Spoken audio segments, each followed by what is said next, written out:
ఏపీలో మెడికల్ కాలేజీల పీపీపీ విధానంపై శాసన మండలిలో చర్చ జరిగింది.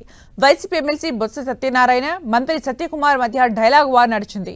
కూటమి పాలనలో 60 ఏళ్లు ప్రజా ఆరోగ్యాన్ని ప్రైవేటు సంస్థలకు తాకట్టు పెట్టేందుకు కుట్ర జరుగుతోందని బొత్స సత్యనారాయణ ఆరోపించారు.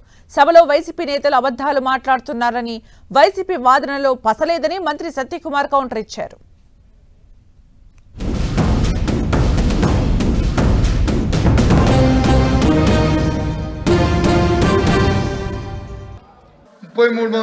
కాదు మళ్ళీ మ్యూచువల్లోకి వెళ్తే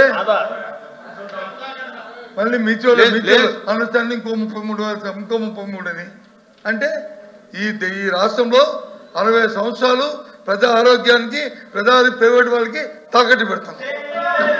అంటే సింగాధ్యక్షది ఈ ధర్మాధ్యక్షది అన్ని అబద్ధాలు అన్ని అసత్యాలు అని అవాస్తవాలు మాట్లాడారు. నిజం మీదే ధైర్యం ఉండాలి అధ్యక్ష, నిజం ఉండే ధైర్యం ఉండాలా. ప్రజల పట్ల ఏమన్నా చిత్తశుద్ధి ఉంటే వారికి నిజం మీదే ధైర్యం ఉండాలా. బురద తల్లిపోయారని లేదా వాళ్ళ వాదనలో పస లేదని లేదా వాళ్ళ దీంట్లో ఇది లేదనే విషయాన్ని నేను చెప్పాలి అధ్యక్ష.